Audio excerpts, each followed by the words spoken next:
The way consumers receive news has changed just as quickly. People read news and commentary via blogs and tweets, which supplement, and in some cases replace, more traditional media. Even the fabric of our day-to-day interactions is changing, with online social networks such as Facebook, LinkedIn, and WhatsApp complementing, and at times replacing offline networks. Clearly, in the digital age, how we interact with friends and family, learn about products, services, and jobs, and think about news, politics, and religion are dramatically changing. The common thread across these platforms is that they contain user-generated content. Pag sinabi natin user-generated content, ito mismo yung yung content na pinoproduce ng end user. Kasi before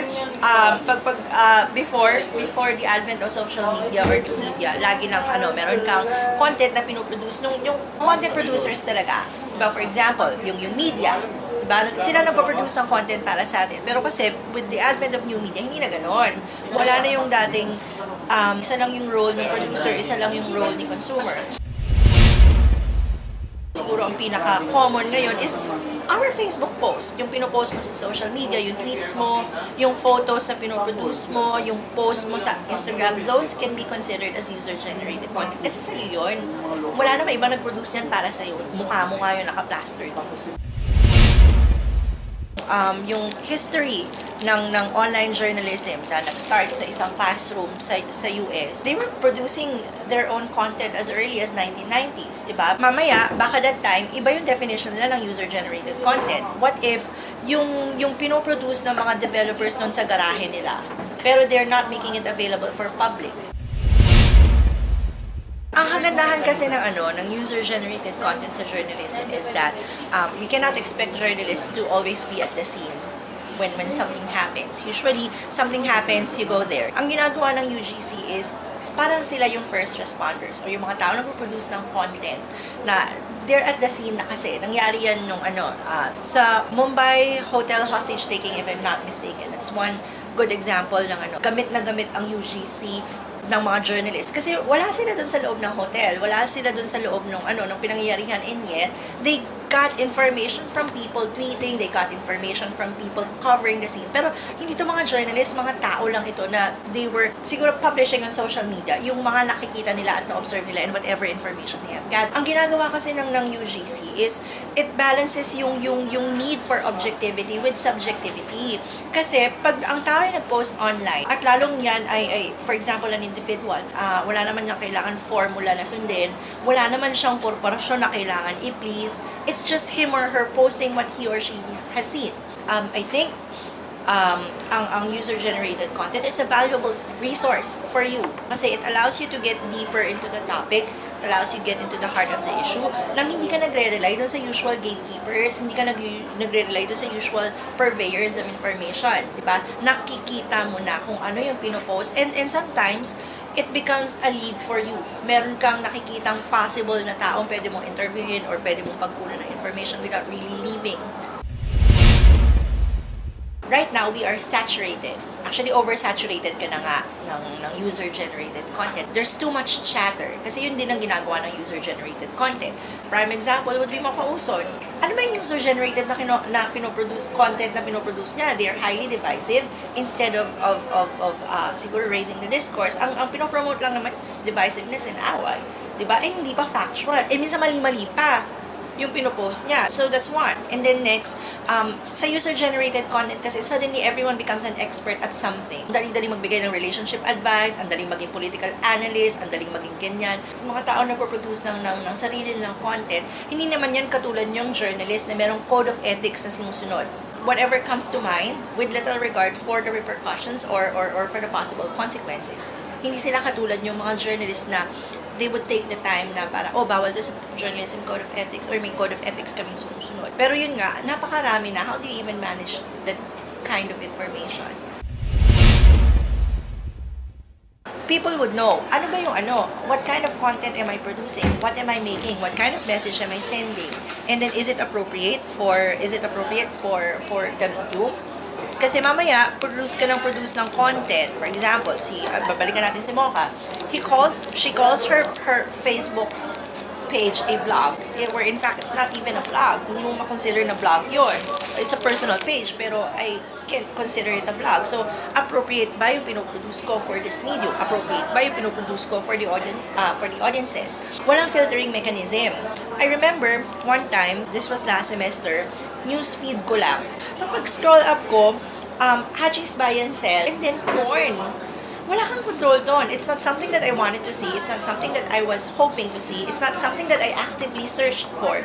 And yet, I was exposed to that kind of media. So I think people who produce their own content should be responsible. What kind of social reality am I contributing to? Anong klaseng reality yung kinecreate ko para doon sa audience ko? They should know na ang opinions nila affects the people around them. Another source of information for them. Pero kasi, ang ginagawa din ng user-generated content is sila yung sumasalo nung things that you cannot report na. Yung mga things na hindi na pwede sa format nyo. Si user-generated content natin kinukuha yun. And I think, and I feel that people who produce UGCs or produce their own content, lalo na kapag about news yan or current events, they fulfill a support role. Sa kanila nanggagaling yung hindi mo na makita doon sa traditional news format. Kapag magpo-post ka ng picture ng bata sa newspaper, does it need to be blurred? Especially kung walang consent nung araw-araw yung nakikita yan sa Facebook. Yung kay Berna, I understand the concern nung kamag-anak nung batang in-abuse, pero kasi nung pinost na yung picture nung bata, all battered and bruised and beaten, pero hindi niya man lang sinensor yung mata. That's already a violation. RA 7610 ka na dyan. And pagpo-post ng hateful comments or hate speech, that is already a breach in ethics. Sa mga estudyante ko ngayon sa senior high school is meron silang sinishare na this is a user-generated content. I don't know kung sino yung original nag-post, pero we can say that it is user-generated. Hindi naman galing kay Facebook yung posting. Hindi naman si Mark Zuckerberg yung nag-post. Pero meron silang pinopost and sinishare the Philippines, a fooled nation.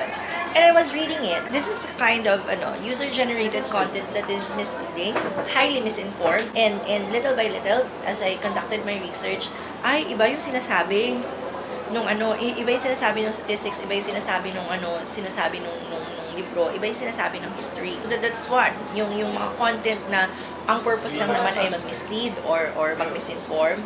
Alam niyo yung user-generated content ni Larry Gadon? Hi, this is Atty. Larry Gadon. Kasama ko dito mga taga-PUP Manila.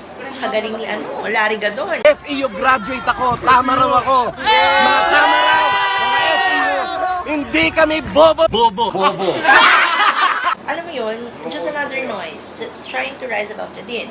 Ganyan din yung kay Mocha Uson. Kung wala naman mapapansin kay Mocha Uson, parang magdal-dal niyang babae niya. This is not about Chris Aquino.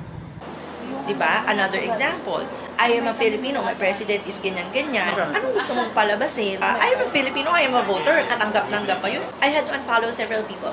Actually, not several people. A handful. Hindi nga handful eh. Isang buong klase nga ata yung mga kabatch ko nung high school. Mukhang yan ang magpapabagsak sa mga dyaryo. Nai-elaborate nilang mabuti yung gusto nilang sabihin.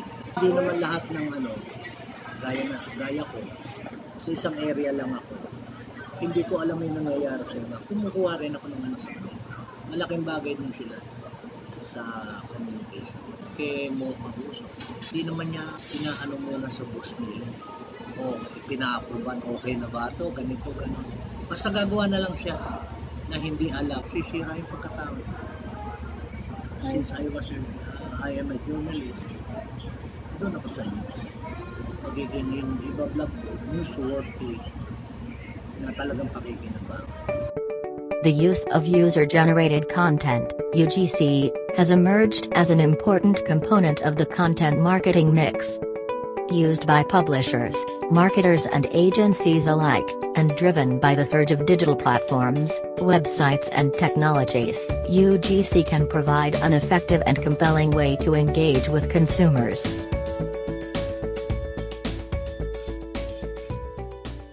Bobo.